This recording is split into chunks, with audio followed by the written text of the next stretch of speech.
নমস্কাৰ।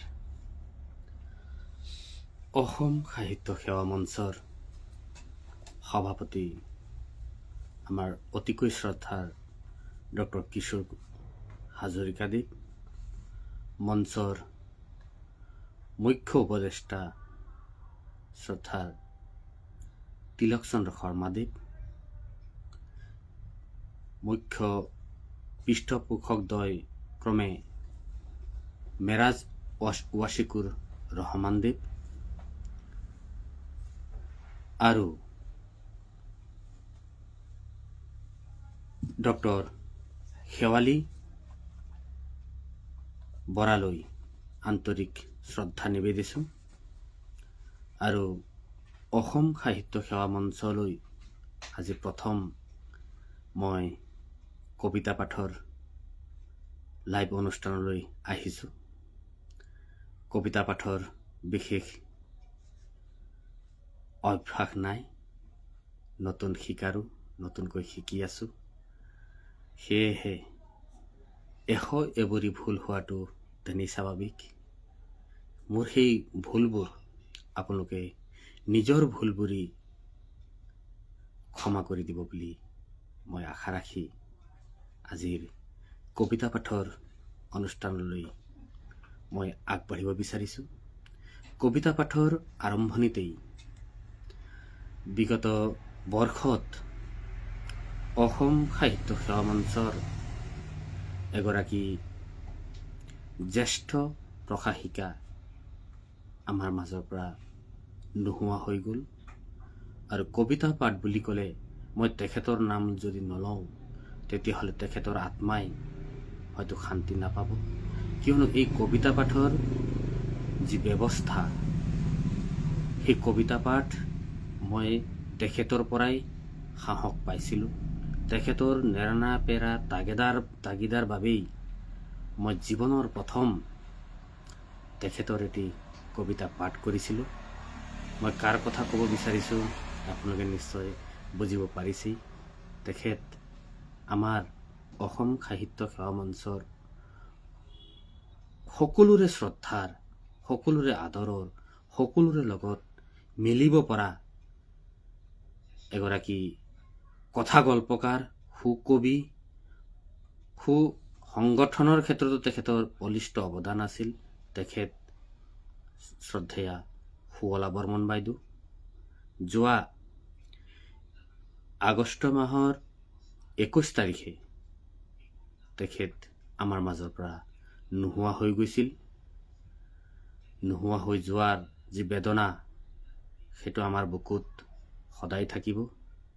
তেখেত য'তেই আছে শান্তিৰে থাকক, কুশলে থাকক আৰু তাৰ পৰাই আমাক আশীৰ্বাদ প্ৰদান কৰক, যাতে আমি আমাৰ মঞ্চখনৰ উন্নয়নৰ ক্ষেত্ৰত ৰাইজৰ লগত মিলি এই অনুষ্ঠানভাগি আগবঢ়াই নিবলৈ প্ৰেৰণা পাওঁ, উৎসাহ পাওঁ, শক্তি পাওঁ, এই আমি আশা ৰাখিছোঁ।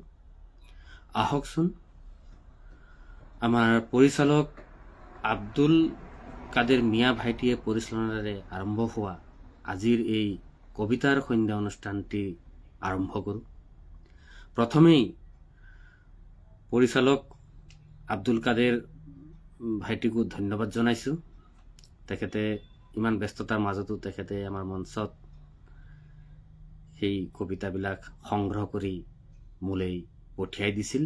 তেখেতক মোৰ তৰফৰ পৰা ধন্যবাদ জ্ঞাপন কৰি আৰু আমাৰ অসম সাহিত্য সেৱা মঞ্চৰ মুখ্য প্ৰকাশিকা পূজা বৈষ্ণৱলৈ ধন্যবাদ জ্ঞাপন কৰি আজিৰ প্ৰথম কবিতা আমাৰ অসম সাহিত্য সেৱা মঞ্চৰ মহিৰুহ তথা পিতাই, মই পিতাই বুলি মাতো, আমাৰ অতিকৈ শ্ৰদ্ধাৰ চিত্ৰকুমাৰ হাজৰিকাদেৱৰ এটি কবিতাৰে আজিৰ কবিতাৰ সন্ধ্যা অনুষ্ঠানটো আৰম্ভ কৰিব বিচাৰিছোঁ। আহকচোন পিতাইৰ সেই কবিতাৰ ৰস পান কৰোঁ। কবিতাৰ শিৰোনাম নতুনৰ আশা, কবি চিত্ৰকুমাৰ হাজৰিকা।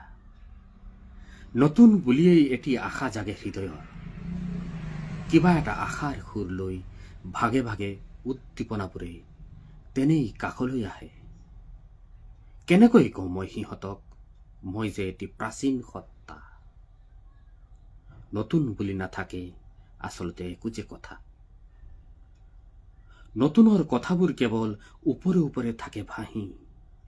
নতুনক আদৰাৰ নামত থাকে কেৱল ভেঙুচালি। ৰঙীন পানীয় আৰু চিঞৰ নহয় নতুনৰ প্ৰত্যয় ভৰা সঁজুলি। যদি ভাবা নতুনে আনিব লাগে মিলনৰ ধ্বনি, তেনে প্ৰীতিৰ সুবাসেৰে দিয়া হৃদয়ৰ অঞ্জলি। নতুনৰ আশা হওক সৃষ্টিৰ বিনন্দিয়া সুৰ, তেতিয়াহে জিলিকিব নতুন বাটৰ সম্ভাৱনা প্ৰচুৰ। সঁচাকৈ ইংৰাজী 2026 বৰ্ষৰ আজি প্ৰথমটো শনিবাৰত মোৰ জীৱনৰ এই মঞ্চত কবিতা পাঠৰ প্ৰথম অনুষ্ঠানটিত আমাৰ সকলোৰে শ্ৰদ্ধাৰ পিতাই সেই নতুনৰ আশা শীৰ্ষক কবিতাটি পাঠ কৰিবলৈ পাই সঁচাকৈয়ে বৰ ভাল লাগিল। আমি তেখেতৰ কবিতাৰ যি বিষয়বস্তু, সেই বিষয়বস্তুৰ একেবাৰে শেষৰ যি চাৰি শাৰী, সেই চাৰি শাৰীয়ে মূল কবিতাৰ যি মূল বিষয়বস্তু তাক সামৰিব পাৰিছে। খুব এটি সাৰ্থক কবিতা। নতুনৰ আশা হওক সৃষ্টিৰ বিনন্দিয়া সুৰ। সঁচাকৈ নতুনৰ যি আশা, সেই আশা সৃষ্টিৰ বিনন্দিয়া সুৰ হওক, তেতিয়াহে জিলিকিব নতুন বাটৰ প্ৰচুৰ সম্ভাৱনা। খুব এটি সুন্দৰ কবিতা। আমাৰ এই মঞ্চত ইতিমধ্যে বহুকেইজন আহিছে। সকলোকে শুভ সন্ধিয়া জনাইছোঁ। প্ৰণীতা কমেণ্টবোৰ পঢ়িবলৈ অলপ অসুবিধা হয়, তথাপিতো চেষ্টা কৰিম আজি কমেণ্টবোৰ পঢ়িবলৈ।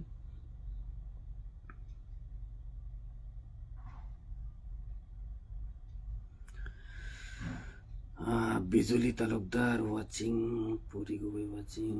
শুভ সন্ধিয়া ছাৰ। প্ৰতিমা বৰবৰুৱা সতীৰ্থ আহিছে, ধন্যবাদ। পৰি গগৈ মোৰ জীয়ৰী, তাই লিখিছে শুভ সন্ধিয়া জনালোঁ পিতাই। আকৌ এবাৰ ইংৰাজী নৱবৰ্ষৰ আন্তৰিক শুভেচ্ছা জনালোঁ। মোৰ ফালৰ পৰাও তোলৈ ইংৰাজী নৱবৰ্ষৰ আন্তৰিক শুভেচ্ছা জ্ঞাপন কৰিছোঁ। অনাগত দিনসমূহে তোৰ লগতে পৰিয়ালৰ সদৌতিলৈ কঢ়িয়াই আনক সুখ, শান্তি আৰু সমৃদ্ধিৰ বতৰা। মনে ভবা কামবোৰ হৈ উঠক, আধৰুৱা কামবোৰ সম্পূৰ্ণ হওক, তাকে আমি কামনা কৰিছোঁ। ইয়াৰ পাছত অনন্ত মলীয়া অনন্তদেৱ আহিছে। ভালনে ছাৰ সুধিছে। হয়, বৰ্তমান ভালেই আছোঁ। আশা ৰাখিছোঁ আপুনিও নিশ্চয় ঈশ্বৰৰ কৃপাত কুশলে আছে। ৰূপালী চুতীয়া ভণ্টিয়ে লিখিছে শুভ সন্ধিয়া জনালোঁ দাদা, ইংৰাজী নৱবৰ্ষৰ শুভেচ্ছা জনালোঁ। ধন্যবাদ ভণ্টি, আমাৰ ফালৰ পৰাও ইংৰাজী নৱবৰ্ষৰ অশেষ ধন্যবাদ জ্ঞাপন কৰিছোঁ। আব্দুল মজিদ তেখেতে লিখিছে অতি সুন্দৰ, ধন্যবাদ। আপোনাৰ সুন্দৰ তথা উৎসাহজনক মন্তব্যটি পাই সঁচাকৈয়ে বৰ ভাল লাগিল। আপোনালৈ মঞ্চৰ তৰফৰ পৰা আন্তৰিক ধন্যবাদ আৰু কৃতজ্ঞতা জ্ঞাপন কৰিছোঁ। আমাৰ মঞ্চৰ মুখ্য পৃষ্ঠপোষক শ্ৰদ্ধা মেৰাজ ৱাছিকুৰ ৰহমান দেৱ, তেখেতে গাড়ীৰে যাত্ৰা কৰি আছে, তাৰ মাজৰ পৰাও তেখেতে অকণমান সময় উলিয়াই ভুমুকি মাৰিছে। তেখেতক আন্তৰিক ধন্যবাদ আৰু কৃতজ্ঞতা জ্ঞাপন কৰিছোঁ। হয় দাদা, আপোনাকো শুভ সন্ধিয়া জনাইছোঁ। বিজুলী তালুকদাৰ বন্ধু, তেখেতে আমাক শুভ সন্ধিয়া জনাইছে, ধন্যবাদ। ফেমচং লিয়াং শেখৰ, শুভ সন্ধিয়া মহাশয়, ধন্যবাদ। আপোনাকো আমাৰ ফালৰ পৰা শুভ সন্ধিয়া জনাইছোঁ।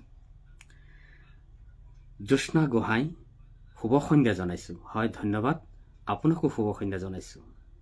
ছায়াবালা বৰ্মন বাইদেউ, তেখেতে শুভ সন্ধিয়া সকলোলৈ। হয়, তেখেতৰ হৈ মই ছায়াবালা বাইদেউৰ হৈ আজিৰ এই অনুষ্ঠান লাইভ যিয়ে উপভোগ কৰি আছে সকলোলৈ শুভ সন্ধিয়া জনাইছোঁ।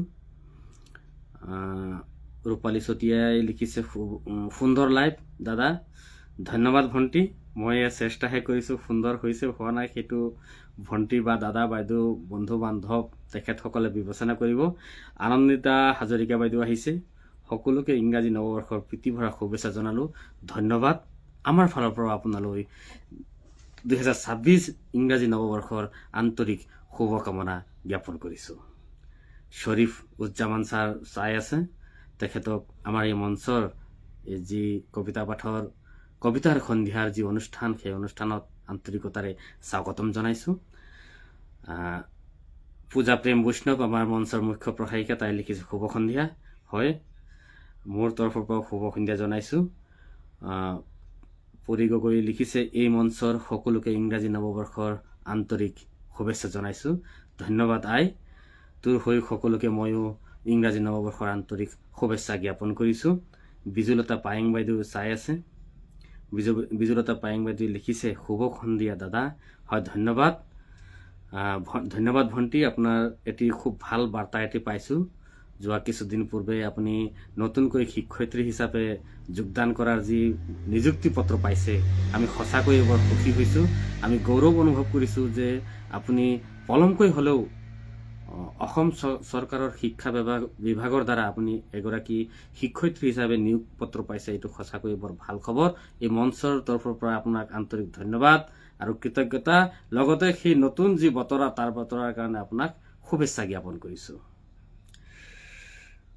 ৰূপালী চতিয়া ভণ্টিয়ে লিখিছে কবিতা দিব নোৱাৰিলোঁ পাঠৰ বাবে বহুত ব্যস্ত আছোঁ এইকেইদিন হয় ভণ্টি বুজি পাইছোঁ অহা শনিবাৰে আকৌ আহিম তেতিয়া নিশ্চয় কবিতা দিলে মই পাঠ কৰিব পাৰিম পিতাই চাই আছে চিত্ৰকুমাৰ হাজৰিকা পিতাই চাই আছে পিতাইৰ কবিতাটো মই ইতিমধ্যে পাঠ কৰিছোঁ খুব সুন্দৰ এটি জীৱনবোধৰ কবিতা নতুনৰ আশা কবিতাৰ শিৰোনাম আছিল খুব সুন্দৰ এটি কবিতা পাঠ কৰি বৰ ভাল লাগিল বিজুলী তালুকদাৰ বন্ধুৱে লিখিছে সকলোলৈ ইংৰাজী নৱবৰ্ষৰ শুভেচ্ছা জনাই শুভ সন্ধিয়া জনালোঁ ধন্যবাদ আমাৰ তৰফৰ পৰাও আপোনালৈ ইংৰাজী নৱবৰ্ষৰ আন্তৰিক শুভেচ্ছা জ্ঞাপন কৰিছোঁ DN বৰ্মন ককাইদেউ তেখেতে লিখিছে শুভ সন্ধিয়া জনালোঁ ভাইটি ধন্যবাদ ককাইদেউ আমাৰ তৰফৰ পৰা আপোনালৈ শুভ সন্ধ্যা জনাইছোঁ আপোনাৰ উপস্থিতিয়ে আজিৰ এই যি চলন্ত অনুষ্ঠানটি সৌষ্ঠৱ দুগুণে বৃদ্ধি কৰিছে বুলি মই ভাবিছোঁ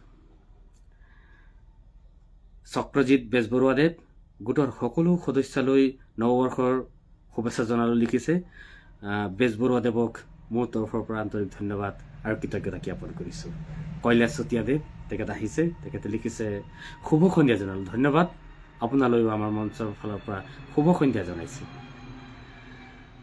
চাহেবালা বাইদেৱে লিখিছে সকলোলৈ নৱবৰ্ষৰ শুভকামনা জনালোঁ ধন্যবাদ বাইদেউ ৰূপালী ভণ্টিয়ে লিখিছে দাদা ধুনীয়া লাগিছে দেই পূজা বৌয়ে ধুনীয়াকৈ সজাই ফুৰাই দিছে যেন পাওঁ হয় পূজা বৌ লগতে সৰু ল'ৰাই এনেকৈ বহা ইয়াত বহিলে ভাল হ'ব এইটো চাৰ্ট পিন্ধা সেইটো চুৱেটাৰ পিন্ধা ইটো টুপি পিন্ধা এনেকৈ বাছি বাছি মিলাই দিছে তেওঁলোককো মই ধন্যবাদ জ্ঞাপন কৰিছোঁ নহ'লে মই আচলতে এই সাজন কাচনত ইমান এটা গুৰুত্ব নিদিওঁ শেৱালী আই আহিছে শেৱালী হাজৰিকা আই আমাৰ মঞ্চৰ এগৰাকী সক্ৰিয় কৰ্মী তথা মোৰ শাহু আই শেৱালী হাজৰিকা তেখেতে লিখিছে অসম সাহিত্য সেৱা মঞ্চৰ সকলো প্ৰিয় সতীৰ্থক শুভ সন্ধিয়া সম্ভাষণ জনালোঁ কবিতাৰ মায়াময় মজিয়ালৈ সকলোকে আদৰণি জনাইছোঁ সকলোৰে সহায় সহযোগিতাত অনুষ্ঠান ভাগ আগবঢ়াই নিবৰ বাবে অনুৰোধ জনালোঁ জয় আই অসম ধন্যবাদ আই বৰ সুন্দৰকৈ আপোনাৰ মনৰ কথাখিনি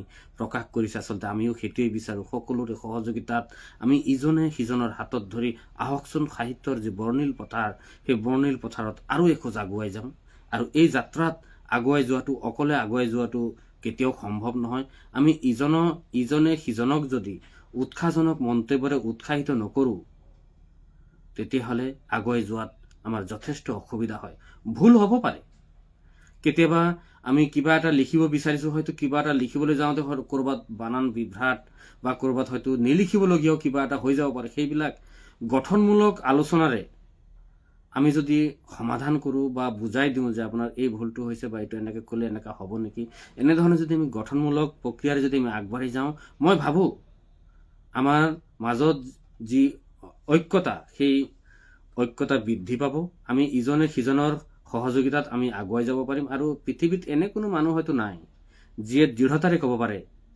মোৰ কেতিয়াও ভুল নহয়। গতিকে ভুল তেনেই স্বাভাৱিক, সকলোৰে ভুল হ'ব পাৰে, মনুষ্য মাত্ৰেই ভুল। গতিকে ভুলবিলাক আমি গঠনমূলক আলোচনাৰে দেখুৱাই দিব লাগে, আৰু দেখুৱাই দি আমি সকলোৱে একেলগে সমস্যাৰে যদি আমি আগুৱাই যাওঁ, তেতিয়াহ'লে আমি ভাবোঁ আমি আমাৰ কাৰ্যত যথেষ্টখিনি সফলতা অৰ্জন কৰিবলৈ সক্ষম হ'ম। প্ৰণীতা দেৱী তেখেতে লিখিছে, সুন্দৰ কবিতা, শুভ সন্ধ্যা জনালোঁ দাদা। ধন্যবাদ ভণ্টি, তোমাকো মঞ্চৰ তৰফৰ পৰা শুভ সন্ধ্যা জনাইছোঁ। শেৱালী আয়ে লিখিছে, পিতাইৰ কবিতাটো ভাল লাগিল, সুন্দৰ সুন্দৰ পাঠ, অলংকন। ধন্যবাদ আই। মেৰাজ ৱাছিকুৰ ৰহমান তেখেতে চাই আছে, তেখেতে লিখিছে কবিতা পাঠ ভাল হৈছে, ধন্যবাদ। আশীৰ্বাদ কৰিব যাতে আগলৈও ইয়াৰ ধাৰাবাহিকতা ৰক্ষা কৰিব পাৰোঁ। পিতাই লিখিছে, চিত্ৰকুমাৰ হাজৰিকা পিতাই লিখিছে, বৰ ভাল লাগিল তোমাৰ কণ্ঠত মোৰ কবিতা শুনি, তোমাৰ কণ্ঠত। ধন্যবাদ তোমালৈ। খুব সুখী হৈছোঁ পিতাই, আপোনাৰ এই বলিষ্ঠ তথা যি আশীৰ্বাদ স্বৰূপ মন্তব্যটোৱে মোক বৰ সুখী কৰিছে। তেখেতে আকৌ লিখিছে, সকলো সতীৰ্থকে জনালোঁ শুভ সন্ধ্যা। ধন্যবাদ পিতাই। কৈলাশ চুতীয়াদেৱে লিখিছে, পাঠ মনোগ্ৰাহী হৈছে, ধন্যবাদ। ৰত্না চৌধুৰী বাইদেৱে লিখিছে, শুভ সন্ধ্যা জনাইছোঁ ভাইটিৰ লগতে ইংৰাজী নৱবৰ্ষৰ শুভেচ্ছা জ্ঞাপন কৰিলোঁ। আপুনি বেয়া নাপাব বাইদেউ, কিছু সময় পূৰ্বে আপুনি এটা ফোন কৰিছিলে, মই ফোনটো ৰিচিভ কৰিব নোৱাৰিলোঁ। পূজালৈ ফোন কৰিছিলে, আচলতে পূজাৰ মোবাইলটো বৰ্তমান মোৰ হাতত, সেইকাৰণে মই ফোনটো আপোনাৰ কলটো কাটি দিবলগীয়া আছিল, মোক ক্ষমা কৰিব, মই আপোনাৰ ফোনটো ৰিচিভ কৰিব পৰা নাছিলোঁ। আমাৰ মঞ্চৰ মুখ্য উপদেষ্টা, আমাৰ সকলোৰে শ্ৰদ্ধাৰ তিলক শৰ্মা ককাইদেউ ইতিমধ্যে আহিছে। আমি জানো তেখেত বহুদিন ধৰি কিছু শাৰীৰিক অসুস্থ হৈ আছে, আৰু আজি খবৰ পোৱা মতে আজি অলপ ভাল পাইছে। হ'লেও আমি বৰ জোৰ কৰা নাছিলোঁ, যিহেতু তেখেতৰ সমস্যা চকুৰ, গতিকে চকুত বেছি জোৰ দিবলৈ আমি মানাই কৰিছিলোঁ। তথাপিতো তেখেতৰ মনৰ তাগিদাত ৰখিব নোৱাৰি তেখেত আহিছে, ধন্যবাদ জনাইছোঁ। তেখেতে লিখিছে, শুভ সন্ধ্যাৰ প্ৰণাম জনাইছোঁ প্ৰিয় সতীৰ্থসৱ। শ্ৰদ্ধাৰ প্ৰেম বৈষ্ণৱ ডাঙৰীয়াৰ কবিতা পাঠ উপভোগ কৰিবলৈ অসুস্থ শৰীৰে হ'লেও উপস্থিত হৈছোঁ। হয়, আপুনি ইমান অসুস্থতাৰ মাজতো যে আপুনি যে আহিছে, আপোনাৰ এই যিটো সদিচ্ছা, আপোনাৰ যিটো আগ্ৰহ, হৃদয়ৰ পৰা শ্ৰদ্ধা জনাইছোঁ। কুশলে থাকক, সদায় আপুনি দ্ৰুত আৰোগ্য হওক, আমি তাকেই কামনা কৰিছোঁ। পূজা প্ৰেম বৈষ্ণৱে লিখিছে, আজিৰ চলন্ত কবিতা পাঠৰ লাইভ অনুষ্ঠানত উপস্থিত প্ৰতিগৰাকী প্ৰিয় সতীৰ্থক আন্তৰিকতাৰে স্বাগতম জনাইছোঁ। হয়, মোৰ তৰফৰ পৰা সকলোকে আন্তৰিক স্বাগতম জনাইছোঁ। ছায়াবালা বৰ্মন বাইদেৱে লিখিছে, সুন্দৰ আবৃত্তি, সন্ধিয়াটো সুন্দৰ জীপাল পাই উঠিছে, শুনি আছোঁ। ধন্যবাদ বাইদেউ, আপুনি আমাৰ এই অনুষ্ঠানটোত উপস্থিত থাকি সঁচাকৈয়ে উৎসাহিত কৰিছে, ধন্যবাদ আপোনাক। বিজুলী তালুকদাৰ ডাঙৰীয়ানীয়ে লিখিছে, অতি সুন্দৰ কবিতাটিৰ সুন্দৰ পাঠ, ভাল লাগিল, ধন্যবাদ। ফেমচং লিৱাং শেখৰ দেৱে লিখিছে, জানো সুন্দৰ পুৰুষ সুলভ কণ্ঠস্বৰৰ মহান সাহিত্যিক বুলি, কিন্তু জনা নাছিলো ইমান সুন্দৰকৈ আকৰ্ষণীয় কাব্যিক পৰিচালনাৰ সুপ্ত দক্ষতা লুকাই আছে বুলি। কি যে কয়, ধন্যবাদ। ইমান সুন্দৰকৈ সজাই পৰাই মন্তব্য লিখি উৎসাহিত কৰাৰ কাৰণে সঁচাকৈ বৰ সুখী হৈছোঁ। অনুষ্ঠানটোৰ শেষলৈকে উপস্থিত থাকি আপোনালোকৰ সুন্দৰ সুন্দৰ মন্তব্যৰে উৎসাহিত কৰিব বুলি আশা ৰাখিছোঁ। অঞ্জলি দত্ত বন্ধু আহিছে, শুভ সন্ধ্যা, নৱবৰ্ষৰ শুভেচ্ছা জনালোঁ লিখিছে তেখেতে। তেখেতলৈও ইংৰাজী নৱবৰ্ষৰ আন্তৰিক শুভেচ্ছা জ্ঞাপন কৰিছোঁ। চিত্ৰকুমাৰ হাজৰিকা পিতাই লিখিছে, ধুনীয়া অনুষ্ঠানটি মাজে মাজে চাই থাকিম, এটা বিশেষ ব্যস্ততাৰ বাবে উপায় যে নাই। হয় পিতাই, ঠিকে আছে, আপোনাৰ ইমান ব্যস্ততাৰ মাজতো যে আপুনি আমাৰ লগত আছে, সেয়াই আমাৰ বাবে বহুত।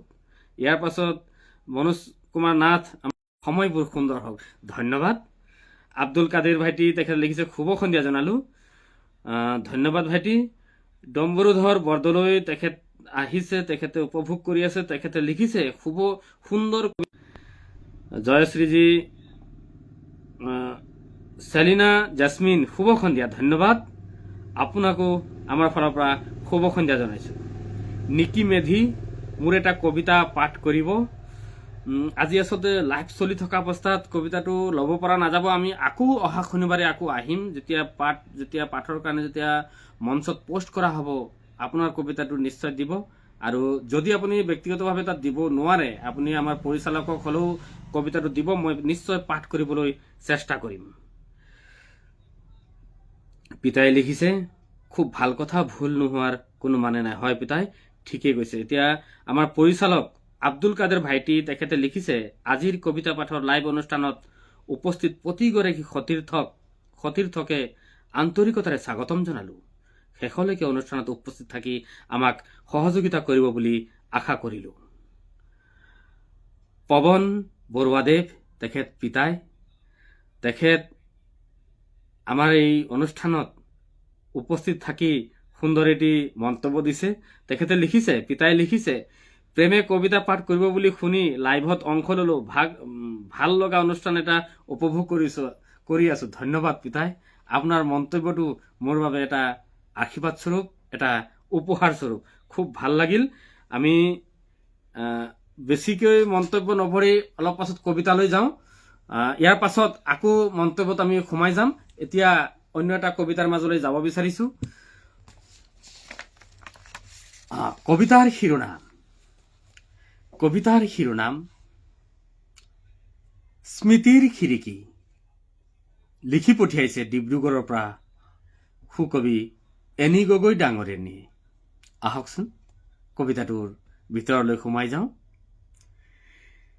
নিজান ৰাতিৰ মৌনতাবোৰে যেতিয়া বুকুৰ দুৱাৰত টুকুৰিয়াই যায়, পুৰণি দিনৰ ধূলিময় ছবিবোৰে মৰহি যোৱা সপোনবোৰৰ কথা কয়। সেই যে তুমি আহিছিলা, মোৰ আকাশৰ একমাত্ৰ জিলিকা তৰা, যাৰ হাঁহিত আছিল বসন্তৰ সুবাস আৰু চাৱনিত আছিল মৰমৰ এসাগৰ ধাৰা। আজি তুমি নাই, আছে মাথো শূন্যতা আৰু ৰৈ গৈছে কিছু আধৰুৱা কবিতা। হৃদয়ৰ কোনোবা এক গোপন কোণত এতিয়াও সজীৱ হৈ আছে তোমাৰ এই ছবিখন। অভিমানৰ পাহাৰ বগাই আমি ভাগৰি পৰিলো, হেৰুৱাই পেলালো আপোন ঠিকনা। তথাপিও প্ৰতিটো উশাহত আজিও বিচাৰি পাওঁ তোমাৰ সেই চিনাকি সুবাসৰ বৰ্ণনা।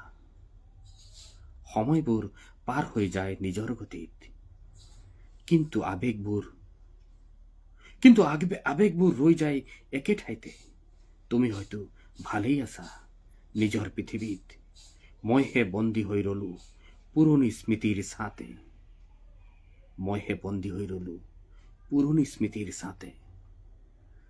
ডিব্ৰুগড়ৰ সুকবি এনি গগৈ ডাঙৰীয়ানীৰ স্মৃতিৰ খিৰিকী শীৰ্ষক কবিতাটি পাঠ কৰি খুবেই ভাল লাগিল।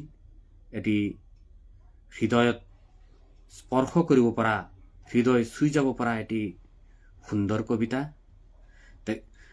আজি তুমি নাই, আছে মাথো শূন্যতা আৰু ৰৈ গৈছে কিছু আধৰুৱা কবিতা। তাতেই যেন কবিতাৰ সম্পূৰ্ণ সাৰমৰ্ম লুকাই আছে। যি কি নহওক, আমি তৃতীয়টি কবিতালৈ আগবাঢ়িব বিচাৰিছো।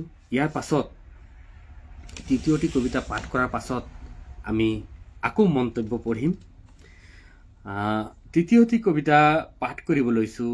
ৰহা নগাঁৱৰ পৰা লিখি পঠিয়াইছে জ্যোতিষ্মান শইকীয়াদেৱে। কবিতাৰ শিৰোনাম হৃদয়ৰ শিকলিত তেজ।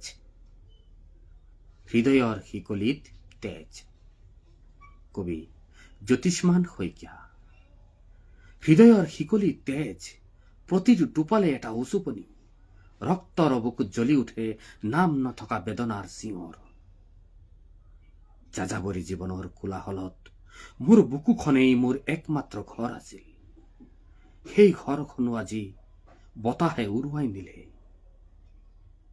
মাটিয়ে কাঢ়িলে মোৰ পাৱৰ উষ্ণতা, আকাশে কাঢ়িলে আশাৰ নীলা, মানুহে কাঢ়িলে মনুষ্যত্ব। মোৰ হাতত ৰল মাথো নিজৰ উশাহৰ স শিকলিবদ্ধ হৃদয়ে তেজেৰে লিখে নিজৰ ইতিহাস গাৰ নোম থিয় কৰোৱা নীৰৱতাত মই এতিয়া এজন যাযাবৰী যাৰ সকলো আছিল আজি সকলো হেৰাল সঁচাকৈ হৃদয়ৰ শিকলি তেজ কবিতাটি খুবেই অৰ্থবহ কবিতা জ্যোতিষ্মান শইকীয়াদেৱে তেখেতৰ কাপেৰে যি অনুভৱ আমালৈ পঠিয়াইছে খুবেই অৰ্থবহ মাটিয়ে কাঢ়িলে মোৰ পাৱৰ উষ্ণতা অৰ্থাৎ য'ত আমি থিয় হৈ আছো সেই ভূমিয়ে যেন আমাৰ ভৰিৰ পাৱৰ মানে ভৰিৰ তেখেতে বুজাব বিচাৰিছে হয়তো সেইটোও হ'ব পাৰে মোৰ পাৱৰ উষ্ণতা মোৰ ভৰিৰ যি উষ্ণতা সেই উষ্ণতা মাটিয়ে কাঢ়ি নিলে মানুহে কাঢ়িলে মানুহত্ব আৰু এয়াতো দেখা কথা আমি দেখি আছো প্ৰতিদিনেই মানুহৰ যি মানুহত্ব যি মনুষ্যত্ব সেইটো যেন আজিকালি অভিধানৰ এটা শব্দ হয় সেই মনুষ্যত্ব আজিকালি বহুতৰ হৃদয়ত যেন নাই আৰু এনেকৈ যদি চলি থাকে এটা সময়ত মনুষ্যত্বৰ অৰ্থ বিচাৰি আমি হয়তো হেমকোষখন মেলিব লাগিব গতিকে কবিয়ে খুব উদ্বিগ্নতাৰে সেই কথাকেই প্ৰকাশ কৰি লিখিছে মোৰ হাতত ৰোল মাথো নিজৰ উশাহৰ বৰ অনুভৱী শব্দ তেখেতে ব্যৱহাৰ কৰিছে খুব ভাল লাগিল তেখেতৰ কবিতাটো পাঠ কৰি আহকচোন আৰু দুটামান মন্তব্যৰ ফালে আগবাঢ়ো আমাৰ অতিকে শ্ৰদ্ধা ৰত্না চৌধুৰী বাইদেৱে লিখিছে সুন্দৰ লাইভ অনুষ্ঠান উপভোগ কৰিলোঁ কবিতা পাঠ পঠাব নোৱাৰিলোঁ যদিও তোমাৰ কবিতা পাঠ অতি সুন্দৰ হৈছে ঈশ্বৰে আপোনাক আৰু আগুৱাই নিয়ক তাৰে কামনা কৰিলোঁ ধন্যবাদ বাইদেউ আপোনাৰ এই মন্তব্য মোৰ বাবে আশীৰ্বাদ আপুনি কবিতা দিব নোৱাৰিলে যদিও একো নাই অহা সপ্তাহত মই আকৌ আহিম আপোনাৰ কবিতাটো মই নিজে বিচাৰি ল'ম বুলি মই আজি প্ৰতিশ্ৰুতি দিছোঁ মেৰাজ ৱাছিকুৰ ৰহমান দেৱ তেখেতে যাত্ৰাত আছে নেটৱৰ্ক পোৱা নাই ভালকৈ বেয়া নাপাব পাঠ সুন্দৰ হৈছে ধন্যবাদ আমি জানো আপুনি আজি বৰপেটাৰ চেঙালৈ গৈ আছে আপোনাৰ যাত্ৰা শুভ হওক আপুনি ইমান ব্যস্ততাৰ মাজতো যে আপুনি যে আহিছে আমাৰ কাৰণে সেয়াই যথেষ্ট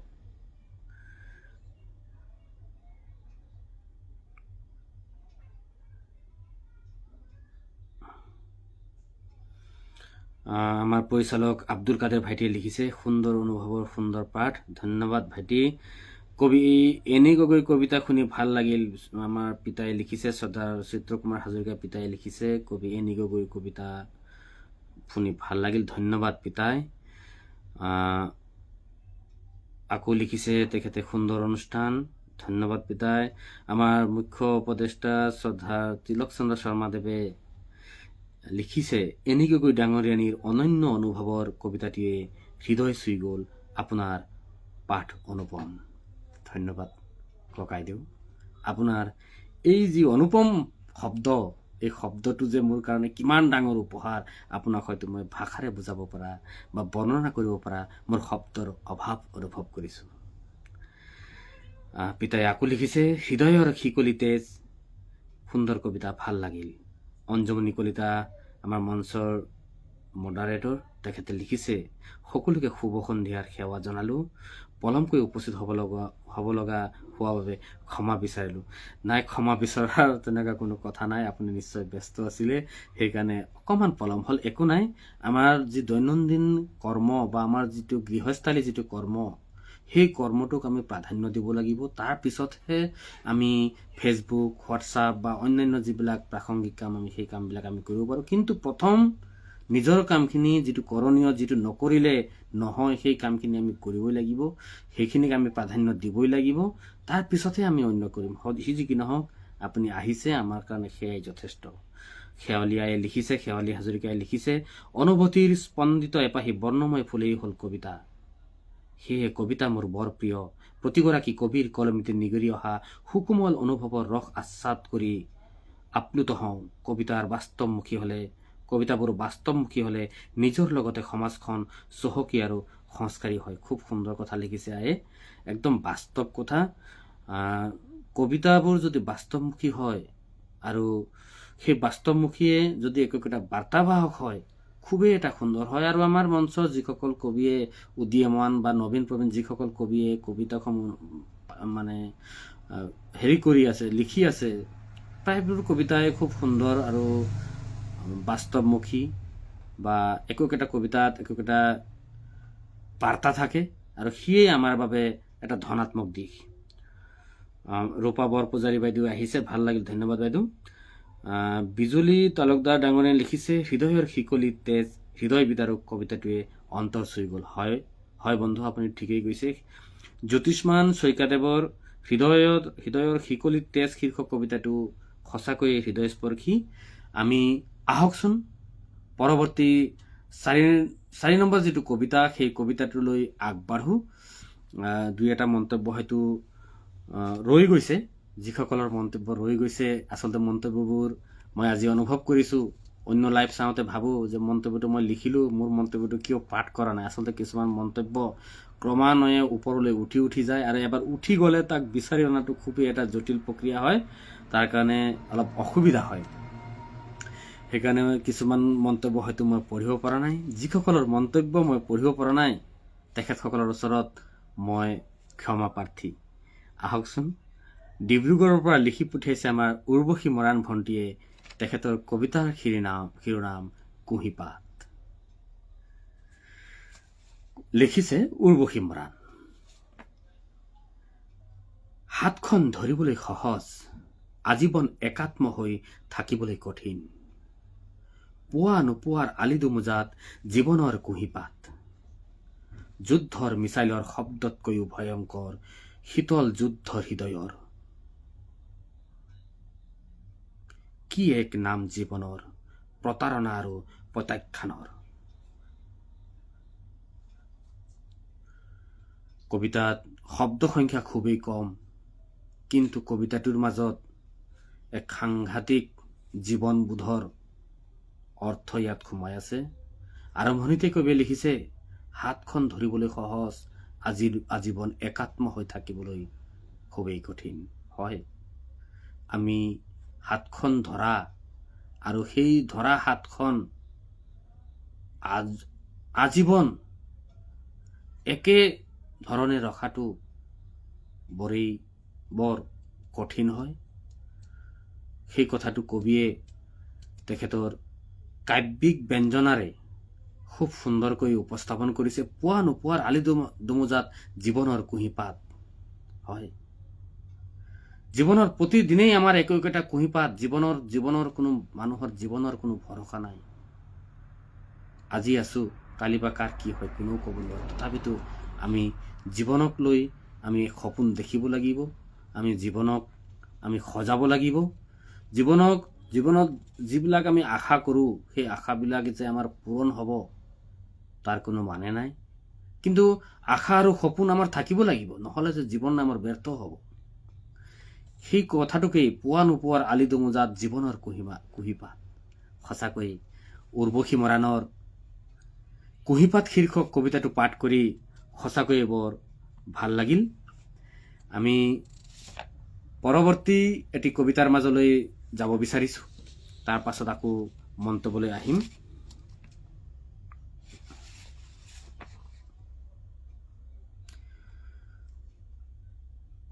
এইবাৰ কবিতা পাঠ কৰিবলৈ লৈছোঁ, গোৱালপাৰাৰ পৰা লিখি পঠিয়াইছে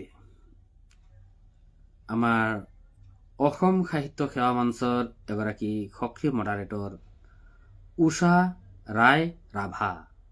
আৰু তেখেতৰ বিষয়ে জনাবলৈ পাই সুখী হ'ম। অসম সাহিত্য সেৱা মঞ্চৰ যি 3মহীয়া মুখপত্ৰ, সেই মুখপত্ৰত এইবাৰ তেখেত বেটুপাত শিল্পী। তেখেতৰ আমাৰ বহুতৰে বেটুপাত মডেল আহিছিল, তাৰ ভিতৰত আমাৰ সম্পাদনা সমিতিৰ নিৰ্বাচনত উষা ৰায় ৰাভাৰ বেটুপাতটি এইবাৰ ৰাভা সাজত। আমি অন্যান্য প্ৰত্যেকবাৰে একোটা থিম থাকে, সেই থিম মতে এইবাৰ আমি ৰাভা সাজ লৈছিলোঁ। আৰু ৰাভা সাজত গোৱালপাৰাৰ উষা ৰায় ৰাভাৰ যি বেটুপাত সেই বেটুপাতটো লোৱা হৈছে, ইতিমধ্যে আমাৰ হাতত পৰিছে। আমি অহাকালি ৰবিবাৰ সোমবাৰৰ পৰা আমি পঠাবলৈ চেষ্টা কৰিম। যিসকল আমাৰ সদস্য আছে সকলোৱে খুব সোনকালে স্পীড পোষ্ট যোগে যিহেতু পঠিয়াম, খুব সোনকালে পাব বুলি আমি আশাবাদী। এইখিনিতে এটা অনুৰোধ, অসম সাহিত্য সেৱা মঞ্চৰ মুখপত্ৰ হ'ল সাহিত্যৰ বৃষ্টি। এই সাহিত্যৰ বৃষ্টিখন যদি ভাল হয়, সুনাম আমাৰ সকলো প্ৰশাসক তথা মডাৰেটৰ মণ্ডলীৰে হ'ব, আৰু যদি বেয়াও হয় তেতিয়াও সেই সকলোৰে বদনাম হ'ব। আহকচোন এই আলোচনীখনৰ দীৰ্ঘায়ুৰ কাৰণে আমি সকলোৱে অকমান অকমান অঞ্জলি প্ৰদান কৰোঁ। সেই অঞ্জলিটো এনেকুৱা হ'ব, আলোচনী এখন আজিকালি যি আকাশলংঘী মূল্য বৃদ্ধি, এনে মূল্য বৃদ্ধিৰ সময়ত নিয়মীয়াকৈ আলোচনী এখন প্ৰকাশ কৰাটো আচলতে খুবেই জটিল কাম। আৰু আপোনালোকে হয়তো জানে, বহুতেই আলোচনী প্ৰকাশ কৰিম বুলি মঞ্চৰ ফালৰ পৰা চেষ্টা কৰি ইতিমধ্যে বহুতেই বিফলো হৈছে। হয়তো বিফল হোৱাৰ কাৰণ কি আমি নাজানো, কিন্তু আমি এটা কথাই জানো যে আকাশলংঘী মূল্য বৃদ্ধিৰ সময়ত আলোচনী এটা নিয়মীয়াকৈ প্ৰকাশ কৰাটো বৰ এটা সহজ খাদ্য নহয়, কিন্তু আমি সম্ভৱ হৈছো মাত্ৰ অসম সাহিত্য সেৱা মঞ্চৰ মডাৰেটৰ, প্ৰশাসক আৰু সাহিত্যৰ বৃষ্টিৰ শুভাকাংক্ষীসকলৰ আশীৰ্বাদৰ কাৰণে আমি নিয়মীয়াকে আজি পৰ্যন্ত এটা সংখ্যাও হেৰি নকৰাকে, খেলি মেলি নকৰাকে আমি প্ৰতিটো সংখ্যাই আমি প্ৰকাশ কৰি আহিছো। আৰু অনাগত দিনতো আপোনালোকৰ সঁহাৰি, আপোনালোকৰ সহযোগিতা, দিহা পৰামৰ্শ যদি থাকে, আমি নিশ্চিতভাৱে আশাবাদী এই যি ধাৰাবাহিকতা, এই ধাৰাবাহিকতা আমি অক্ষুণ্ণ ৰাখিম।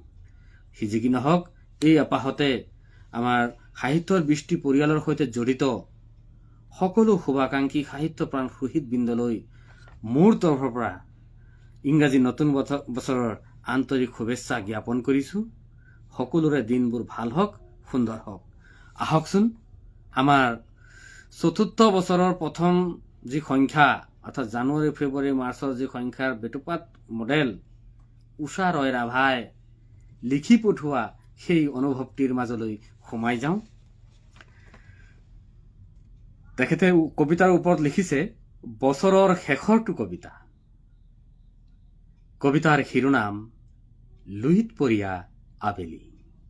কবি উষা ৰায় ৰাভা, গোৱালপাৰা। লহিয়াব ধৰা বেলিটিৰ হেঙুলি কিৰণ, আকাশত ডাৱৰৰ ফুল, নিৰ্মুখী চৰাই জাকৰ মুখৰিত কলৰল, ৰামধেনুৰ সাতৰঙী তুলিকাত পৰাণ জুৰুৱা আশাৰ গান। অশান্ত মনৰ বাতাবৰণত শান্তিৰ পৰশ বোলাবলে এপলক ৰৈ দিলো লুইতৰ পাৰতে। মন নদীত অলেখ ডাৱৰ, অলেখ ভাৱৰ বুৰবুৰণি, শান্ত সমাহিত লোহিত খনি, অস্তগামী সূৰুজৰ সোণোৱালী চাৱনি, এক বুজাব নোৱাৰা বেথা হিয়াৰ কোনোবাখিনিত। তুমি মই নাথাকিলেও থাকিব বৈ একেদৰে এই লুইত খনি। নাই কোনো আক্ষেপ, সকলো দুখ সুখ সামৰি বৈ গৈছে সাগৰলৈ বুলি। দিগন্ত জুৰি বিয়পি আছে যাৰ বিশাল পৰিধি। ভাৱত বিভোৰ হৈ ৰবা দুচকুত জিলমিল অশ্ৰুৰ নৈখনি। আজি আছো কাইলৈ নাই, হয়তো এদিন বিলীন হৈ যাম প্ৰকৃতিৰ নিয়ম মানি। সপোনবোৰ হবনে পূৰণ, পামনে জীৱনৰ অৰ্থ বিচাৰি, আশাৰ পাঞ্চৈ উটুৱাই দিওঁ অসীমলৈ বুলি। উচ্চ নিচৰ ভেদাভেদ আঁতৰাই বৈষমতাৰ প্ৰাচীৰ সহায় গাই যাব খোজো মানৱতাৰ জয়গান। বেলি মাৰ যাব, আকৌ সম্ভাৱনাৰ প্ৰাচুৰ্য কঢ়িয়াই নতুন প্ৰভাতে ভুমুকি মাৰিব।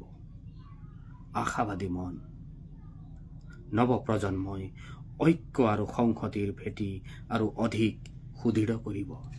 সঁচাকৈ কবিতাটি দীঘলীয়া যদিও কবিতাটিৰ উপস্থাপন শৈলী, শব্দৰ চয়ন বয়ন খুবেই সুন্দৰ হৈছে। আজিৰ এই অনুষ্ঠানটিত এনে এটি সুন্দৰ কবিতা আমাক উপহাৰ দিয়াৰ কাৰণে উষা ৰায় ৰাভালৈ আন্তৰিক ধন্যবাদ আৰু কৃতজ্ঞতা জ্ঞাপন কৰিছোঁ। আহকচোন এতিয়া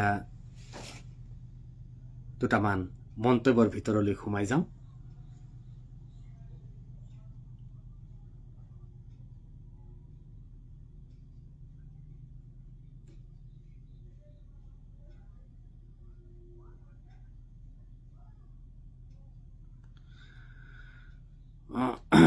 কণিকা কলিতা বাইদেৱে লিখিছে, শুভ আবেলি ভাই, সুন্দৰ কণ্ঠত শুনিলো, কবিতাটো ভাল লাগিল। ধন্যবাদ বাইদেউ, আপোনাৰ উপস্থিতি পাই সঁচাকৈ বৰ ভাল লাগিল। প্ৰতিমা বৰবৰুৱা সতীৰ্থই লিখিছে, আপোনাৰ সুন্দৰ পুৰুষসুলভ কণ্ঠত কবিতা পাঠৰ অনুষ্ঠানটিয়ে শুনত সোৱাগা চৰাইছে। বিশ্লেষণ অতি অনুপম, বাস্তৱধৰ্মী কবিতাবোৰে পূৰ্ণতা পাইছে আপোনাৰ কণ্ঠত। খুবেই ধন্যবাদ। আপোনাৰ এই মন্তব্যত সঁচাকৈয়ে বৰ সুখী হৈছোঁ। এনেধৰণৰ মন্তব্য মোৰ কাৰণে উপহাৰস্বৰূপ। আপোনাৰ এই উপহাৰটি হৃদয়েৰে গ্ৰহণ কৰি আপোনাক আন্তৰিক ধন্যবাদ আৰু কৃতজ্ঞতা জ্ঞাপন কৰিছোঁ। অনাগত দিনসমূহে আপোনালৈ কঢ়িয়াই আনক সুখ, শান্তি আৰু সমৃদ্ধিৰ বতৰা। বিজুলী তালুকদাৰ বন্ধুৱে লিখিছে, লুইত পৰিয়া আবেলি অতি তত্ত্বগধুৰ কবিতা, সুন্দৰ পাঠে অতি মনোগ্ৰাহী কৰি তুলিলে বন্ধু। ধন্যবাদ, খুবেই ভাল লাগিল। আব্দুল কাদেৰ ভাইটিয়ে লিখিছে, উষা বাইদেউৰ সুন্দৰ অনুভৱ। হয়, আমাৰ উষা ৰায়ৰা ভাই যি অনুভৱ লিখি পঠিয়াইছে সঁচাকৈয়ে খুব ভাল লাগিল। আমাৰ কৈলাশ চুতীয়াদেৱে লিখিছে, বেটুপাত মডেলগৰাকীক চিনি ভাল লাগিল। হয়, ধন্যবাদ। ধৰ্মানন্দ ঠাকুৰীয়াদেৱ আছে, আমাৰ চেঙা উচ্চতৰ মাধ্যমিক বিদ্যালয়ৰ অধ্যক্ষ। তেখেত আমাৰ এই অনুষ্ঠানটোত উপস্থিত থাকি তেখেতে লিখিছে, কবিতাটি খুব ভাল লাগিছে, কবিতা পাঠ আৰু পৰ্যালোচনা সুন্দৰ হৈছে। ধন্যবাদ ভিনদেউ, আমি দুয়ো চাই আছো বুলি লিখিছে। হয়, তেখেত আমাৰ মঞ্চৰ বিশ্লেষিকা, তেখেতৰ বিশ্লেষণৰ এটা সুনাম আছে, ৰঞ্জিতা দাস। ৰঞ্জিতা দাসৰ প্ৰতি শ্ৰদ্ধেয়া ধৰ্মানন্দ ঠাকুৰীয়া, তেখেতসকল দুয়ো একেলগে আজিৰ অনুষ্ঠান উপভোগ কৰি আছে বুলি জানিব পাৰি সঁচাকৈয়ে বৰ ভাল লাগিল। আব্দুল কাদেৰ ভাইটিয়ে লিখিছে, উৰ্বশী বাইদেউৰ বাস্তৱ অনুভৱ আপোনাৰ কণ্ঠত শুনি বৰ ভাল লাগিল। ধন্যবাদ ভাইটি। পিতাই লিখিছে, চিত্ৰকুমাৰ হাজৰিকা পিতাই লিখিছে, তোমাৰ ধুনীয়া কণ্ঠ। ধন্যবাদ পিতাই, খুব ভাল লাগিল আপোনাৰ মন্তব্যটো পাই। ধৰ্মানন্দ ঠাকুৰীয়াদেৱে লিখিছে, শুভ সন্ধিয়া। ধন্যবাদ, আমাৰ ফালৰ পৰা বহুত বহুত ধন্যবাদ জ্ঞাপন কৰিছো। আৰু মন্তব্যবিলাক দেখা পোৱা নাই।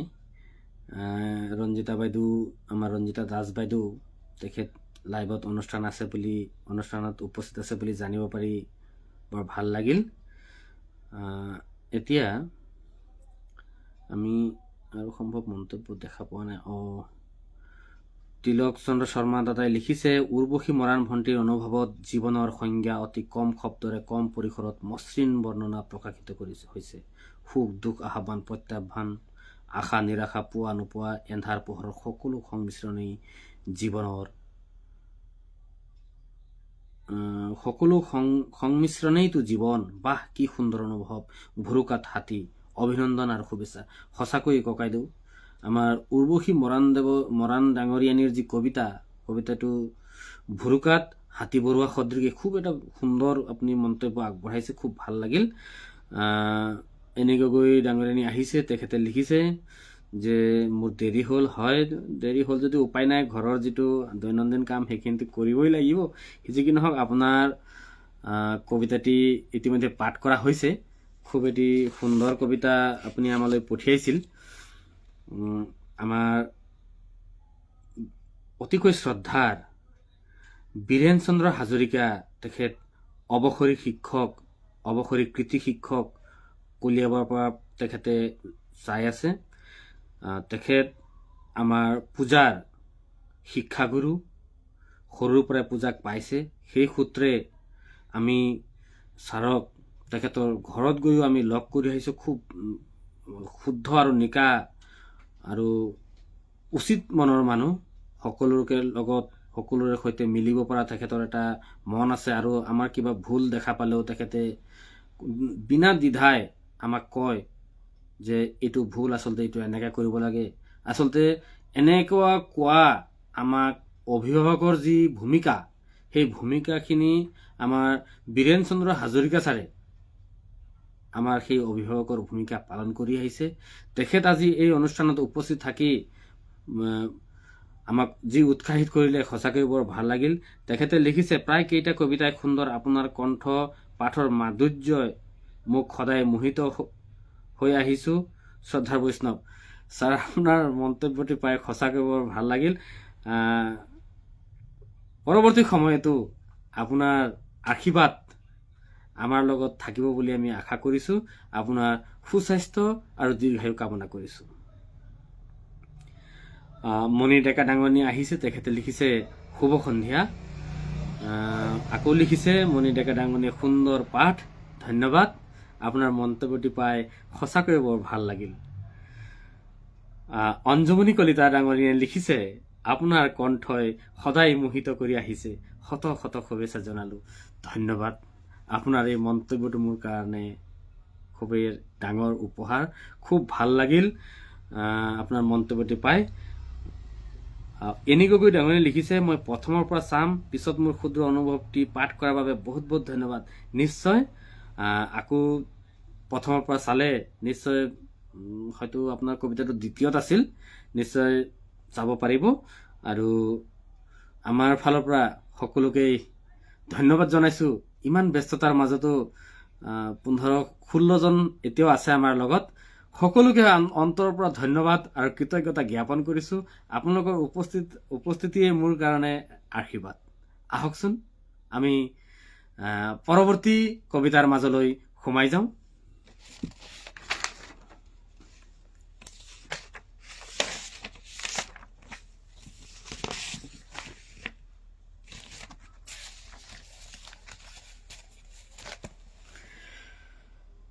এইবাৰ আহিছোঁ ডিব্ৰুগড়ৰ পৰি গগৈ, যিয়ে প্ৰথমেই মোক পিতাই বুলি মন্তব্য দিছিল। তাইৰ লগত মোৰ দেখা হোৱা নাই, মই লগ পোৱা নাই। মই ডিব্ৰুগড় কেইবাবাৰো গৈছোঁ, কিন্তু তাইৰ লগত মোৰ দেখা হোৱা নাই। কিন্তু তাইৰ লগত যিটো এটা সম্পৰ্ক, সেই সম্পৰ্কটো সঁচাকৈয়ে খুব এটি সুন্দৰ সম্পৰ্ক। আৰু কিছুমান সম্পৰ্ক তেজৰ সম্পৰ্ক নহ'লেও তাৰ মাজত যিটো আত্মীয়তা থাকে, সেই আত্মীয়তা তেজৰ সম্পৰ্কতকৈও কোনে গুণে কম নহয়, বৰঞ্চ সেই তেজৰ সম্পৰ্কতকৈও ঊৰ্ধত হ'ব পাৰে সেই সম্পৰ্কৰ মৰ্যাদা, সেই সম্পৰ্কৰ সন্মান। আহকচোন পৰি গগৈ ডিব্ৰুগড়ৰ পৰা লিখি পঠিওৱা সেই কবিতাটিৰ ভিতৰলৈ সোমাই যাওঁ। কবিতাৰ শিৰোনাম ৰংবিহীন এটি জীৱন। ডিঙিটো শুকাই গৈছে, অকণমান পানী খাই লওঁ।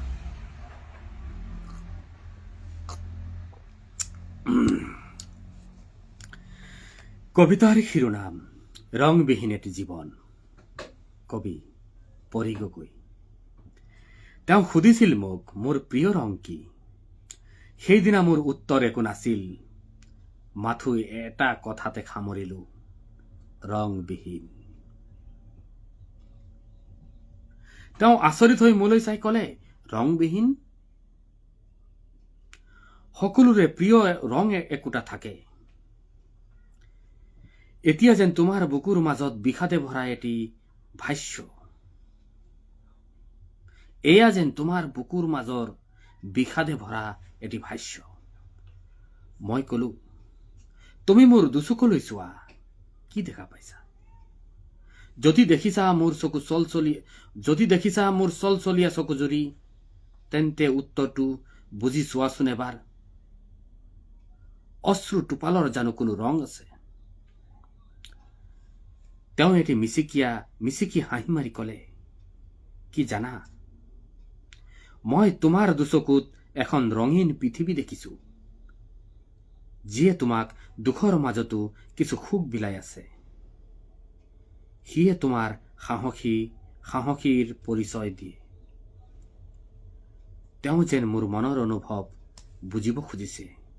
মোৰ কথাৰ অপেক্ষাতেই যেন তেওঁ কওঁ নকওঁকৈ মই কলো, মোৰ জীৱনৰ ৰংগমঞ্চখন হয়তো তুমি বুজি নোপোৱা, আনকি কোনোৱে বুজি নাপায় হাঁহিৰ মাজত যে লুকাই আছে এখন কৰুণ ছবি, যিয়ে হাঁহি হাঁহিয়েই দুখবোৰ ঢাকি ৰাখে। সঁচাকৈ পৰি গগৈ তোৰ কবিতাটি সঁচাকৈয়ে বৰ ভাল লাগিল। শেষৰ যে তিনি শাৰী, সেই তিনি শাৰীত কবিতাটিৰ গুণাৰ্থ অনুভৱ কৰিব পাৰি।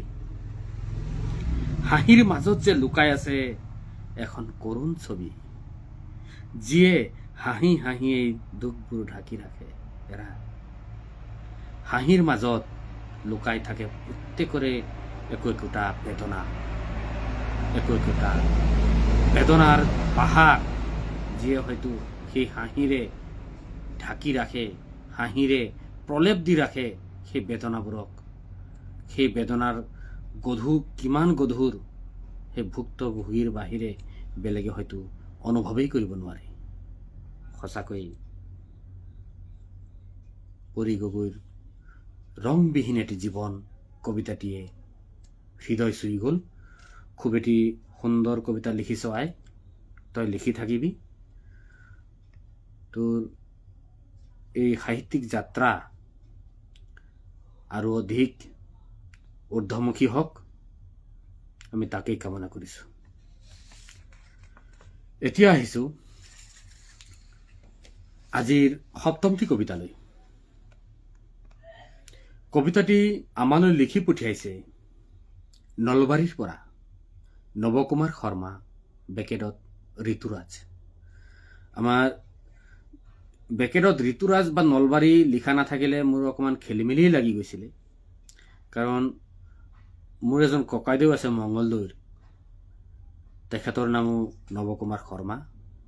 তেখেত আমাৰ অসম সাহিত্য সেৱা মঞ্চৰ এগৰাকী সক্ৰিয় মডাৰেটৰো হয়। প্ৰথমে মই তেখেতৰ কবিতা বুলিয়েই ভাবিছিলো, কিন্তু বেকেটত ঋতুৰাজ আৰু নলবাৰী দেখা পাই মোৰ সেই ভুলটো ভাঙিছিল। সি কি নহওক, নৱকুমাৰ শৰ্মা ডাঙৰীয়াই নলবাৰীৰ পৰা পঠিওৱা সেই কবিতাটিৰ ভিতৰলৈ সোমাই যাওঁ আহকচোন। কবিতাৰ শিৰোনাম তোমাৰ প্ৰেমৰ পৰশ লাগি, কবি নৱকুমাৰ শৰ্মা। তোমাৰ প্ৰেমৰ পৰশ লাগি তোমাৰ বুকুৰ উপত্যকা বগাই, পুহমহীয়া কুঁৱলী ফালি বিচাৰিছিল জীৱনৰ জোনাক।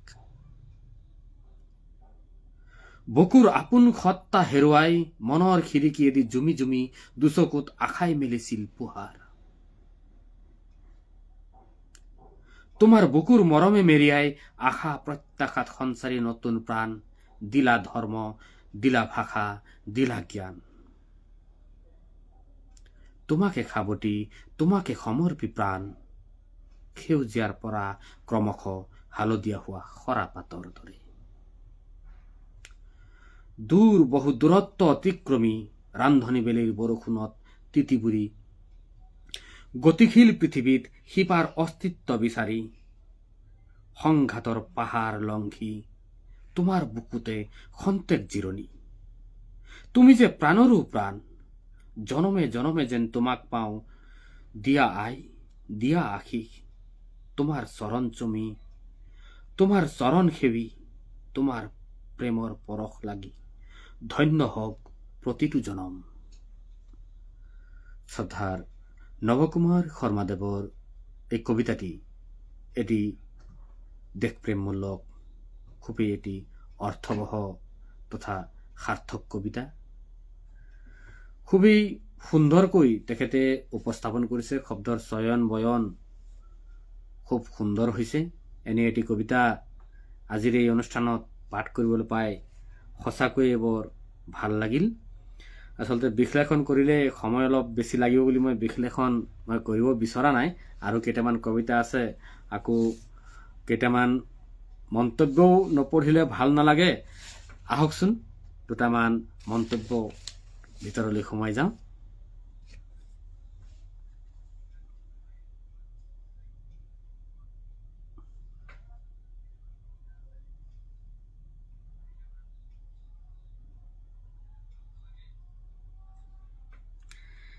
ডেকা টিংকু তেখেতে লিখিছে, শব্দৰ মায়াত যেতিয়া মন হেৰাই যায়, আপোনাৰ দৰে শ্ৰোতাৰ মৰমে তাৰ অৰ্থ বিচাৰি পায়। ধন্যবাদ আপোনাক ইমান সুন্দৰকৈ মোক উৎসাহিত কৰাৰ কাৰণে। ধন্যবাদ। আপোনাৰ মন্তব্যটো পাই সঁচাকৈ বৰ ভাল লাগিল। আপোনাৰ এটা কবিতা ইতিমধ্যে মই ৰেডি কৰিছোঁ। কবিতাটো পাঠ কৰা হ'ব আমাৰ টিংকু ডেকা ডাঙৰীয়াৰ। তেখেতে খুব সুন্দৰ এটি আমালৈ কবিতা পঠিয়াইছে। খন্তেক পিছতেই মন্তব্যবিলাক পাঠ কৰাৰ পাছতেই মই আপোনাৰ কবিতাৰ মাজলৈ সোমাই যাম। ডিব্ৰুগড়ৰ পৰা উৰ্বশী মৰাণ ভণ্টিয়ে লিখিছে, শুভ সন্ধিয়া জনালোঁ দাদা। ধন্যবাদ। আমাৰ ফালৰ পৰাও শুভ সন্ধিয়া জনালোঁ। পৰি গগৈ লিখিছে, বৰ আৱেগিক হৈ পৰিলোঁ পিতাই। সদায় এনেদৰে আমাৰ পিতৃ জীয়ৰীৰ সম্পৰ্ক যেন সজীৱ হৈ থাকে। নিশ্চিতভাৱে থাকিব। সম্পৰ্ক গঢ়িলে সেই সম্পৰ্কৰ মৰ্যাদা আমি দিব জানিব লাগিব। সম্পৰ্ক গঢ়া সহজ, কিন্তু খুব সহজে ভাঙি যায়। আচলতে তেনেকুৱা হ'ব নালাগে। সম্পৰ্কত য'ত স্বাৰ্থ নিহিত থাকে সেইবোৰ সম্পৰ্ক খুব সোনকালেই ভাঙি যায়। আৰু মই ভাবোঁ আমাৰ মাজত কোনো ধৰণৰ তেনেকুৱা স্বাৰ্থ জড়িত নাই। আমাৰ এই সম্পৰ্ক যুগমীয়া হ'ব, চিৰযুগমীয়া হ'ব, নিশ্চিতভাৱে হ'ব। এনি গগৈ লিখিছে, অন্তৰ চুই যোৱা এটি কবিতা। ধন্যবাদ। উৰ্বশী মৰাণ ভণ্টিয়ে লিখিছে, পৰি গগৈৰ কবিতাটো বৰ সুন্দৰ বিশ্লেষণ দাদা। ধন্যবাদ ভণ্টি। পৰি গগৈয়ে আকৌ লিখিছে, ধন্যবাদ পিতাই দেই, বৰ ধুনীয়াকৈ পাঠ কৰিলে। হয়, ভাল লাগিল। পাঠ কেনেকুৱা হৈছে নাজানো। তোৰ পিতাই তইতো ভাল বুলিয়েই কবি, বাকীসকলে কি কয় নাজানো। যি কি নহওক তোৰ মন্তব্যটো পাই ভাল লাগিল। কৈলাশ চুতীয়াদেৱে লিখিছে, পৰি গগৈ সতীৰ্থৰ কবিতাটো বৰ ধুনীয়া হয়। তাই বৰ্তমান কলেজত পঢ়ি আছে। সেই পঢ়াৰ মাজেৰে তাই মাজে সময়ে সাহিত্য চৰ্চা কৰে, আৰু সেই সাহিত্য চৰ্চাৰ মাজেৰেই এটি সুন্দৰ কবিতা আজি আমাৰ মাজত আগবঢ়াই দিছে। সঁচাকৈ কবিতাটি জীৱনবোধৰ এটি খুব সুন্দৰ কবিতা, বৰ ভাল লাগিছে। কণিকা কলিকা বাইদেৱে লিখিছে, পলমকৈ হলেও ইংৰাজী নৱবৰ্ষৰ আন্তৰিক শুভেচ্ছা ও শুভকামনা জনালো সকলোকে। প্ৰায়কেইটা কবিতাই সুন্দৰ, তাতে তোমাৰ কণ্ঠত প্ৰাণ পাই উঠিছে বৈষ্ণৱ। ধন্যবাদ, বহুত বহুত ধন্যবাদ। বৰ সুন্দৰকৈ ক'লে। আচলতে মই শিকাৰোহে। এই কবিতা পাঠৰ যি সাহস মই আৰম্ভণিতে কৈছোঁ, জীৱনৰ প্ৰথম কবিতা পাঠ কৰিছিলোঁ মই আমাৰ সুকলা বৰ্মন বাইদেউৰ। তেখেতক মই যদিও বাইদেউ বুলি মাতো, কিন্তু মই তেখেতক নিজৰ মাতৃৰ সন্মান দিছিলোঁ, নিজৰ মাতৃৰ আসন দিছিলোঁ, মাতৃৰ দৰে তেখেতক ভাবিছিলোঁ। কিন্তু নিষ্ঠুৰ নিয়তিয়ে তেখেতে আমাৰ মাজৰ পৰা ইমান সোনকালে কাঢ়ি নিব বুলি আমি কোনো দিনেও ভবা নাছিলোঁ। সি যি কি নহওক, মই যেতিয়াই কবিতা পাঠ কৰোঁ, তেখেতৰ সেই মৰম লগা মুখখন মোৰ সন্মুখত সদায় ভাহি উঠে। মই তেখেতক কেতিয়াও পাহৰিব নোৱাৰো। আৰু মই বিশ্বাস কৰোঁ এতিয়াও হয়তো তেখেতে ওপৰৰ পৰা আমাৰ এই লাইভ চাই আছে, আৰু তেখেতৰ আশীৰ্বাদ আমাৰ লগত আছে আৰু আজীৱন থাকিব বুলি মই বিশ্বাস কৰোঁ।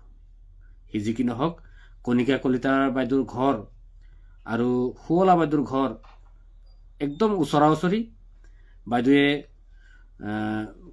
কণিকা বাইদেউৰ সৈতে আমাক শুৱলা বাইদেৱে চিনাকি কৰাই দিছিল, আৰু শুৱলা বাইদেৱে চিনাকি কৰাই নিদিয়া হ'লে হয়তো কণিকা বাইদেউৰ লগত যি আমাৰ এটা ঘৰুৱা সম্পৰ্ক গঢ়ি উঠিছে, সেইটো হয়তো কেতিয়াও সম্ভৱ নহ'লহেঁতেন।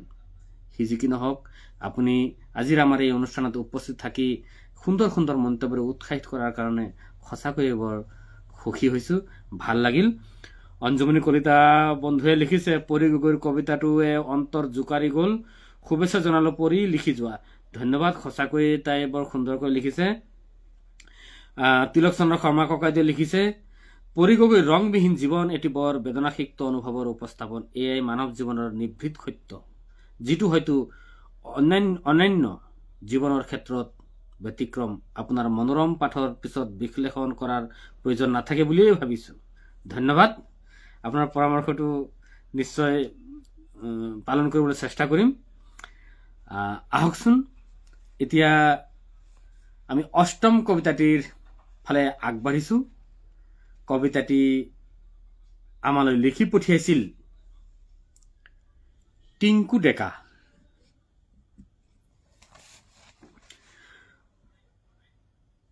কবিতাৰ শিৰোনাম আকাশৰ বুকুত ৰঙালী দাপোন। কবি টিংকু ডেকা। পূৰ্ণিমাৰ জোনটি হাঁহে, শীতল পোহৰৰ নিৰ্মল ধাৰা ধৰণীৰ বুকুলৈ নামে।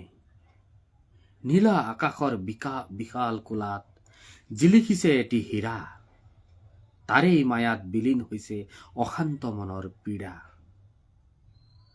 গছে পাতে আজি জোনাকৰ খেল, নদীৰ বুকুত কম্পন, জোনটিৰ লগতে তৰাৰ মেলা, জাগে কিমান যে সপোন। নিস্তব্ধ নিশাৰ স্নিগ্ধ মলয়া কানে কানে কৈ যায় পূৰ্ণিমাৰ এই স্নিগ্ধ পোহৰত দুখবোৰ যেন হেৰাই যায়। টিংকু ডেকা খন্তেক সময় পূৰ্বে আমি তেখেতৰ এটি মন্তব্য পঢ়িছিলোঁ। খুব সুন্দৰকৈ তেখেতে মন্তব্য লিখি পঠিয়াইছিল আৰু তেখেতৰ যি অনুভৱ, আকাশৰ বুকুত ৰঙালী দাপোন, ৰূপালী দাপোন, খুব এটি সুন্দৰ অনুভৱ। এই অনুভৱটি পাঠ কৰি সঁচাকৈয়ে বৰ ভাল লাগিল। তেখেতক ধন্যবাদ জনাইছোঁ। আমাৰ অসম সাহিত্য সেৱা মঞ্চৰ সৈতে জড়িত হৈ থাকি তেখেতৰ মৌলিক সৃষ্টিৰাজিৰে আমাৰ মঞ্চৰ মজিয়া জীপাল কৰাৰ লগতে আমাৰ ভাষা জননীৰ যি ভঁৰাল, সেই ভঁৰালো চহকী কৰক। তেখেতৰ উজ্জ্বল ভৱিষ্যত কামনা কৰিছোঁ। আন এটি কবিতাৰ ফালে যাব বিচাৰিছোঁ। কবিতাৰ শিৰোনাম জুলুঙাখন খোলাচোন। কবিতাটি লিখি পঠিয়াইছে গুৱাহাটীৰ পৰা সুকবি হীৰেণ বৰ্মনদেৱে। তেখেত লাইভত আছে নে নাই নাজানো, তেখেতৰ মন্তব্য অৱশ্যে মই পোৱা নাই। আৰু আচলতে কবিতা দিয়াৰ পাছত, লাইভত পাঠ কৰিবলৈ কবিতা দিয়াৰ পাছত কবিজন যদি নাথাকে তেতিয়াহ'লে কিবা পাঠ কৰি কিবা আধৰুৱা যেন অনুভৱ হয়। সি কি নহওক, যদি আছে তেখেতক ধন্যবাদ, আৰু যদি নাই আমি ভাবিম তেখেত হয়তো এৰাব নোৱাৰা ব্যস্ততাৰ বাবেই হয়তো আহিব পৰা নাই। পিছত যেতিয়া সময় হ'ব তেখেতে নিশ্চয় চাব। আমি প্ৰতিটো কথা ঋণাত্মক দিশেৰে নহয়, আমি যদি ধনাত্মক দিশেৰে চিন্তা কৰোঁ তেতিয়াহ'লে সকলো কথাই সদায় উজুৱে হৈ যাব। সি কি নহওক, আমি হীৰেণ বৰ্মনদেৱৰ অনুভৱ জুলুঙাখন খোলাচোন পাঠ কৰিবলৈ আগবাঢ়িছোঁ। কবিতাৰ শিৰোনাম জুলুঙাখন খোলাচোন। কবি হীৰেণ বৰ্মন। 2025ৰ জুলুঙাখন খুলি চাব নাপালো, কিমান আশা আৰু হতাশা আছিল পিছতহে গম পালো। জুলুঙাখনৰ অনুভৱৰ সামগ্ৰীবোৰ হাতত মেলি দিয়া হলে, চাই মেলি হিংসাবোৰ বৰ্জিত কৰি থৈ প্ৰেমক ৰাখিলোহেঁতেন কুশলে। 2025 গাদ্দাৰী কৰিলে, লুকাই দুষ্কাৰ্যৰ পৰিকল্পনা, ঈশ্বৰ পুত্ৰ জুবিন আৰু মালৈ কাঠনি ৰুধিলোহেঁতেন ধ্বংসৰ সম্ভাৱনা। 25ৰ দুখবোৰ পাহৰা নাই আমি, আৰু নাপাহৰো কাহানিও। এই অন্যায়ৰ তুহ জুই থাকিব জ্বলি, যেতিয়ালৈকে ন্যায় নাপাওঁ। পুৰণিৰ দুখৰ বোজা মূৰত লৈ এতিয়া 26ৰ জুলুঙা নিচা। কি আছে তাত খুলি নেদেখুৱালে এৰিম বুলি জানো ভাবিছা? হেৰৌ 26 চলাহী নকৰিবা কিন্তু, পুৰণি দুখবোৰ প্ৰলেপ দি এইবাৰ কংসবোধৰ ভাওনা নাচাওঁ। শান্ত কৰা কংসক সঁচা মৃত্যু দি। এইবাৰ ৰাজদণ্ড কিন্তু আমাৰ হাতত।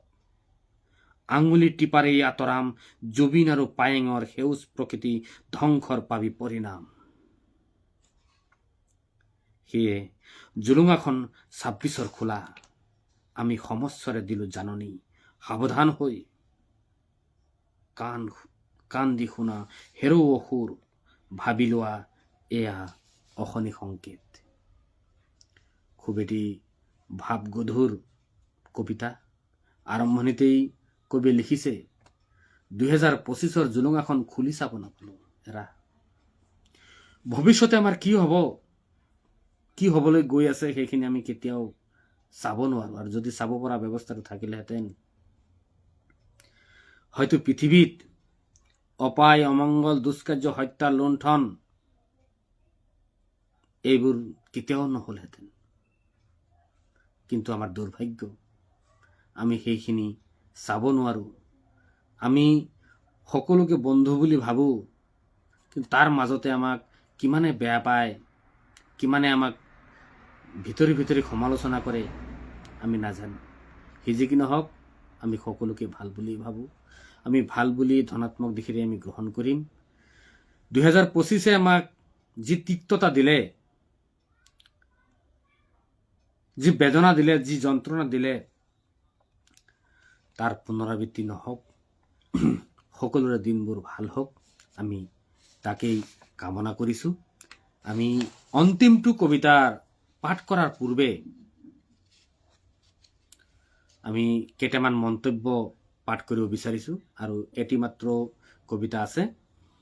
আপোনালোকে ধৈৰ্য সহকাৰে আৰম্ভণিৰ পৰা এই অনুষ্ঠানত থাকি যিদৰে মোক উৎসাহিত কৰি আহিছে, সঁচাকৈয়ে আপোনালোকক যদি মই কেৱল ধন্যবাদ বুলি কওঁ, শব্দটো তেনেই সৰু হ'ব যেন লাগিছে। সি যি কি নহওক মই ধন্যবাদ কৃতজ্ঞতা সকলো জনাইছোঁ। কেইটামান মন্তব্যলৈ যাব বিচাৰিছোঁ। দেবেন লিম্বু ৱাচিং, ধন্যবাদ দেবেন লিম্বু ভাইটি। বিজুলী তালুকদাৰ বন্ধুৱে লিখিছে, সঁচাকৈ আটাইকেইগৰাকী সুকবিয়ে সুন্দৰ সুন্দৰ কবিতা আগবঢ়াই মঞ্চখন জীপাল কৰিলে। হয়, সঁচাকৈ আজি যিকেইটা কবিতাই পঢ়িছোঁ, প্ৰথমে আমাৰ পিতাই চিত্ৰকুমাৰ হাজৰিকাদেৱৰ কবিতাটো পঢ়িছিলোঁ। খুব এটি সুন্দৰ ইতিবাচক যোগাত্মক কবিতা তেখেতে আমালৈ পঠিয়াইছিল। আৰু তাৰ পিছতো যিবিলাক কবিতা পঢ়িছোঁ বা পাঠ কৰিছোঁ, পাঠৰ মানদণ্ড কেনেকুৱা হৈছে মই নাজানো, কিন্তু যিবিলাক পঢ়িছোঁ সঁচাকৈ হৃদয়স্পৰ্শী, খুবেই ভাল লগা। এনি গগৈ তেখেতে লিখিছে, বৰ সুন্দৰ পাঠ দাদা, ধন্যবাদ ভণ্টি। দাদা বুলি কোৱাৰ কাৰণে বৰ সুখী হৈছোঁ। অঞ্জমণি কলিতাই আকৌ লিখিছে, শ্ৰদ্ধাৰ শুৱলা বাইদেউৰ নামটো শুনি আৱেগিক হৈ গ'লো বন্ধু। বাইদেৱে বৰ আন্তৰিকতাৰে কথাবোৰ শিকাইছিল। বাইদেউৰ অভাৱ সদায় আমাৰ থাকিব। সঁচাকৈয়ে বাইদেউ নাই বুলি ভাবিবলৈও কেতিয়াবা আমাৰ বহুত কষ্ট হয়। সেইকাৰণে মই কওঁ, আত্মাৰ মৰণ নাই বুলি মানুহে কয়, গীতাতো কয়। আৰু বাইদেউৰ আত্মাই আমাক পৰ্যবেক্ষণ কৰি আছে। বাইদেউ য'তেই আছে সদায় কুশলে থাকক, শান্তিৰে থাকক, আৰু আমাক তাৰ পৰাই আশীৰ্বাদ প্ৰদান কৰক, আমি তাকেই আশা কৰিছোঁ। মই আৰম্ভণিতে মই কৈছিলোঁ, যেতিয়া মই কবিতা পাঠ কৰিবলৈ বহোঁ, তেতিয়াই মোক প্ৰথম শুৱলা বাইদেউৰ সেই শ্ৰদ্ধা ভৰা মুখখন মোৰ চকুৰ সন্মুখত ভাহি উঠে। তুমি পাৰিবা, তুমি পাৰিবা প্ৰেম, তুমি পাৰিবা, তুমি কবিতা পাঠ কৰিবই লাগিব, তোমাৰ কণ্ঠ বহুত মিঠা।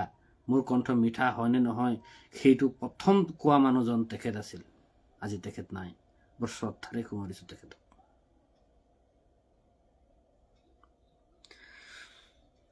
আব্দুল কাদেৰ ভাইটি আজিৰ এই কবিতাৰ সন্ধিয়াৰ পৰিচালক, তেখেতে লিখিছে, আজি ৰাতিপুৱা এটা ফোন আহিল আমাৰ সকলোৰে শ্ৰদ্ধাৰ পূজা বাইদেউ। ফোনত ক'লে তোমাৰ ভিনি আজি লাইভত আহিব, বেনাৰ এটা বনাই গোটত পোষ্ট কৰি দিয়া। বাইদেৱে কোৱা মতে পোষ্ট কৰিলোঁ, আৰু তেতিয়াৰ পৰাই মনৰ মাজত এটা অলপ ওপৰত উঠি গ'ল নেকি, মন্তব্যটো চাই আছোঁ দেই।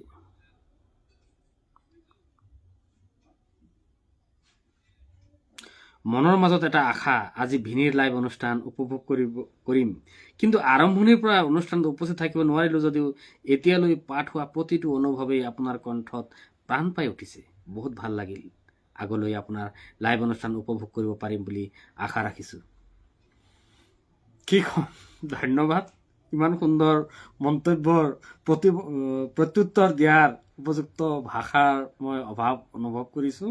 খুব সুন্দৰ এটি মন্তব্য আগবঢ়াইছে। হয়, আজি ৰাতিপুৱাই হঠাৎ মই সিদ্ধান্ত ল'লোঁ যে লাইভ অনুষ্ঠান এটা কৰোঁ, আৰু মই যিহেতু নতুন, অন্য মঞ্চত গ'লেতো মোক বেয়া পাব পাৰে, গতিকে আমাৰ যিকেইজন চিনাকি মানুহৰ যিটো মঞ্চ, আমাৰ আদৰৰ যিটো মঞ্চ, সেই মঞ্চতে যাওঁচোন, গালি দিলে নিজৰ মানুহে দিব, সেইখিনি গালি মই হজম কৰিব পাৰিম বুলি ভাবিয়েই মই পূজাক ক'লোঁ। আজি মই অফিচিয়েলি ছুটীত আছিলোঁ অন্য এটা কামৰ কাৰণে।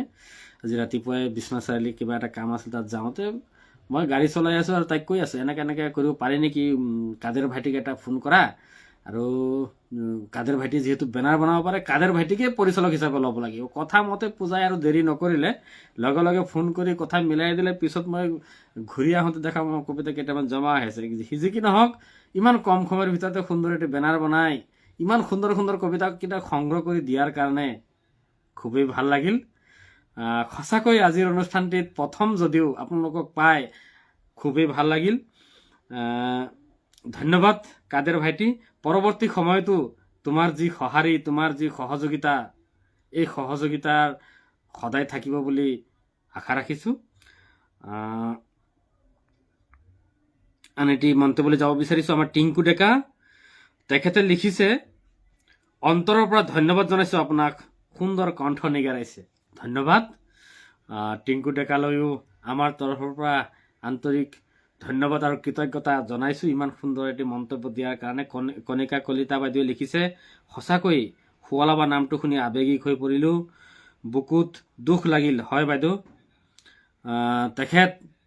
তেখেতক কেতিয়াও পাহৰিব নোৱাৰোঁ, কোনোদিনে পাহৰিব নোৱাৰোঁ। তেখেত সদায় আমাৰ লগত থাকিব, আমাৰ উশাহ নিশাহ যিমান দিন থাকিব, প্ৰতিদিনেই তেখেতৰ স্মৃতি আমাৰ লগত জড়িত হৈ থাকিব। উৰ্বশী মৰাণ ভণ্টিয়ে লিখিছে, হীৰেণ বৰ্মন দেৱৰ কবিতাটি ভাল লাগিল। হয় ভণ্টি, হীৰেণ বৰ্মন দেৱৰ যি কবিতাটি সঁচাকৈয়ে বৰ ভাল লাগিল। আব্দুল কাদেৰ ভাইটি আকৌ লিখিছে, আজিৰ কবিতা পাঠৰ লাইভ অনুষ্ঠানত প্ৰথমৰ পৰা শেষলৈকে অনুষ্ঠানত উপস্থিত থাকি যিসকল সতীৰ্থই আমাক সহযোগিতা কৰিলে সকলোকে ধন্যবাদ জ্ঞাপন কৰিলোঁ। লগতে আমাৰ সকলোৰে শ্ৰদ্ধাৰ আৰু মৰমৰ প্ৰিয় কবি প্ৰেমভিনিক আন্তৰিকতাৰে কৃতজ্ঞতা জ্ঞাপন কৰিছোঁ। ধন্যবাদ ভাইটি। তোমাৰ দৰে আমিও সেই ধৰণেই ভাবোঁ যে যিসকলে আৰম্ভণিৰ পৰা থাকি বা নিজৰ ব্যস্ততাৰ কাৰণে আৰম্ভণিৰ পৰা থাকিব পৰা নাই যদিও পিছৰ পৰা থাকি আমাক সুন্দৰ সুন্দৰ মন্তব্যৰে আমাক উৎসাহিত কৰিলে, তেখেতসকলৰ ওচৰত আমি চিৰকৃতজ্ঞ, আৰু তেখেতসকলক আমি এই আপাহতে ধন্যবাদ কৃতজ্ঞতা জ্ঞাপন কৰিছোঁ।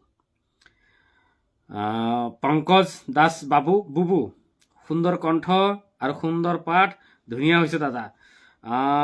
ধন্যবাদ, খুব ভাল লাগিল। ভাইটি বুলিয়ে কওঁ, তোমাৰ কবিতা এটা পাঠ কৰা মোৰো মনত পৰিছে। এবাৰ পাঠ কৰি মই ভিডিঅ' বনাই দিছিলোঁ, সম্ভৱতঃ জুৰি দত্ত ভণ্টিৰ মোবাইলত দিছিলোঁ চাগৈ। যি কি নহওক, তুমি এই লাইভ অনুষ্ঠানত উপস্থিত থকাৰ কাৰণে খুবেই ভাল লাগিল। কৈলাশ চুতীয়া দেৱে লিখিছে, অঞ্জুমণি কলিতাৰ কমেণ্ট ক্লিক কৰোঁতে ভুলবশতঃ ৰিমভ হৈ গ'ল, বেয়া নাপাব অজানিতে। একো নাই, কেতিয়াবা হৈ যায়, এইটো অজানিতে কেতিয়াবা হৈ যায়, সেইটো ধৰি থাকিলে নহ'ব। এনে গগৈ ডাঙনীয়ে লিখিছে, প্ৰথমৰ পৰা থাকিব নোৱাৰিলেও ব্যৱস্থাৰ বাবে পিছত কবিতাকেইটা হৃদয় চুই গ'ল। ধন্যবাদ। আহকচোন আজিৰ শেষৰটি অনুভৱ পাঠ কৰিবলৈ আগবাঢ়িছোঁ। শেষৰটো অনুভৱ আমালৈ লিখি পঠিয়াইছে আমাৰ সকলোৰে চিনাকি, সকলোৰে আদৰৰ সুকবি কৈলাশ চুতীয়া দেৱে। তেখেত কৰ্মসূত্ৰে গুৱাহাটীত থাকে যদিও তেখেতৰ প্ৰকৃত ঘৰ লখিমপুৰ জিলাৰ ঢকুৱাখানাত।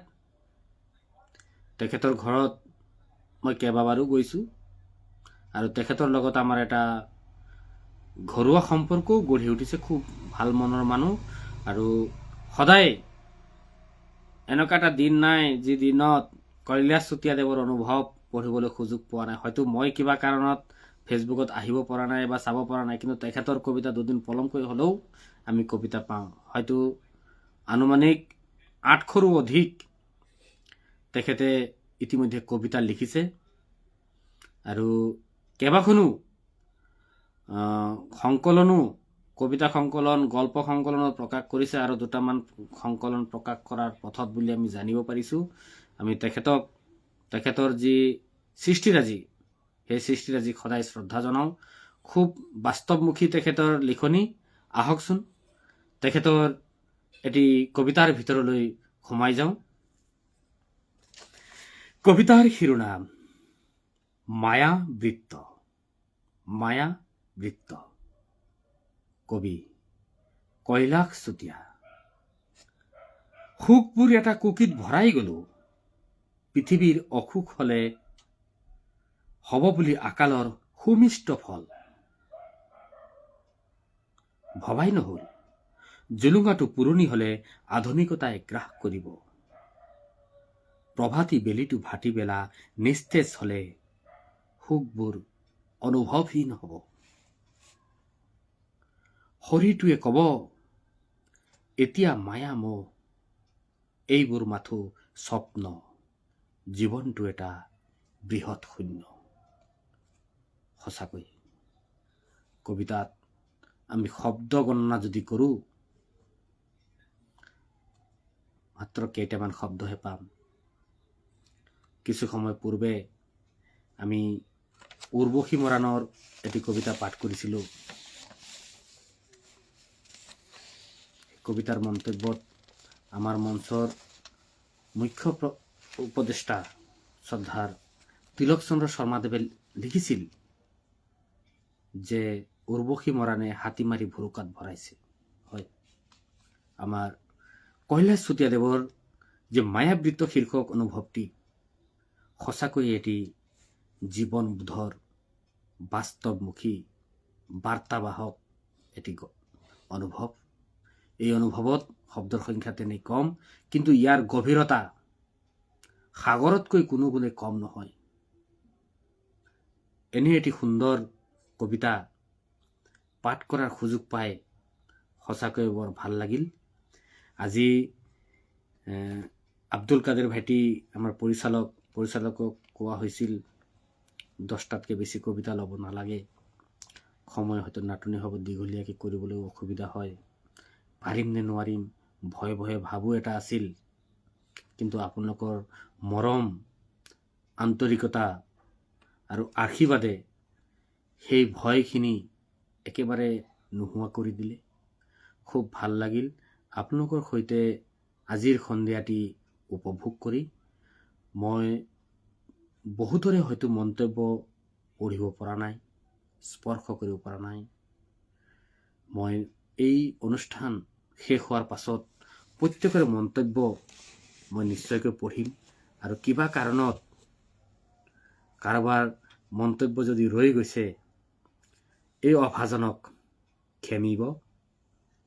পৰৱৰ্তী সময়তো আপোনালোকৰ সহায় সহযোগিতা পালে এই যি কবিতাৰ সন্ধিয়া শীৰ্ষক সাপ্তাহিক অনুষ্ঠানটো কৰিবলৈ মই প্ৰয়াস কৰিম।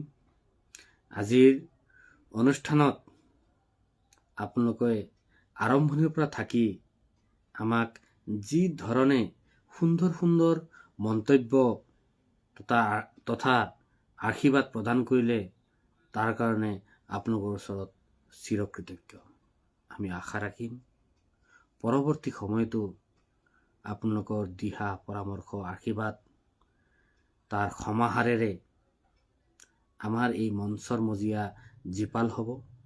আপোনালোকৰ মৌলিক সৃষ্টিৰাজিৰে আমাৰ মঞ্চৰ মজিয়া জীপাল কৰি ভাষা সাহিত্যৰ যে আমাৰ কোটিকলীয়া অসমীয়া ভাষা সাহিত্যৰ ভঁৰাল চহকী কৰক।